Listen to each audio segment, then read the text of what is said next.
Welcome to Vulcan's Forge, or to be more precise, welcome to the painting titled Venus at Vulcan's Forge. The painting shows an episode from the Aeneid, an epic poem by the Roman poet Virgil. Venus, the goddess of love, persuades her husband Vulcan to forge armor for her mortal son Aeneas. While the painting is set in the mythical world of the Roman gods, the scene showcases each stage of the actual metalworking process in the 1600s. Let's take a tour of Vulcan's Forge to see how raw iron ore was transformed into a fully articulated suit of armor. Armor making begins with the raw materials, most importantly, iron ore. The volcano in the background suggests the mining of iron ore. The fellow with a long shovel may be on his way to the mine, or he might be digging surface ore from a bog. Once the raw material is acquired, workmen can begin purifying the ore into usable metal. This process can take days, even weeks.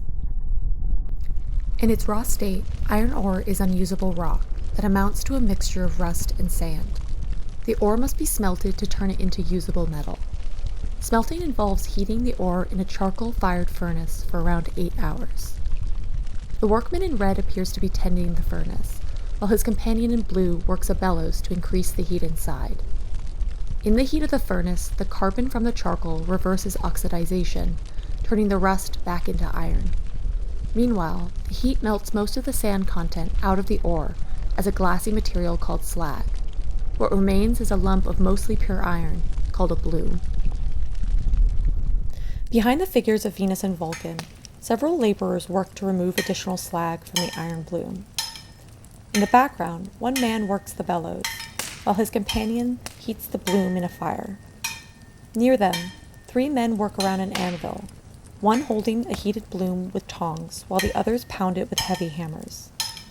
Over the course of several days, the smiths will reheat, hammer, and fold the bloom to remove as much slag as they can. Any slag remaining in the metal will make it brittle and prone to breaking in battle. Before iron can be used by an armorer, these workmen must flatten it into sheets of plate metal. They hold heated blocks of iron under huge water-powered trip hammers until the blocks are sufficiently flattened. Advancements in water-powered technology, like trip hammers, mills, and water wheels, revolutionized the armorer's craft and helped bring about the age of plate armor. Water-powered forges were able to produce high-quality steel and pound out sheets of metal large enough to make plate armor possible.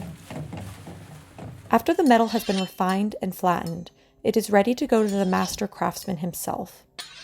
Vulcan stoops over a shield as he finishes shaping the metal into a recognizable piece of armor. This work requires years of training, plus the use of specialized hammers, anvils, and stakes, each with their unique shapes to create the complex forms that go into a suit of armor. Finally, before the suit can be fitted together, the parts must go to finishing mills, where workmen grind, polish, and buff the metal to create a smooth surface. Lastly, if the armor is to be decorated, it must be done before assembly.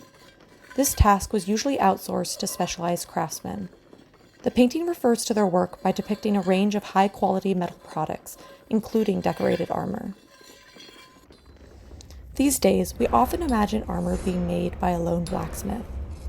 But armor was actually the work of a network of highly trained specialists using a surprisingly mechanized process.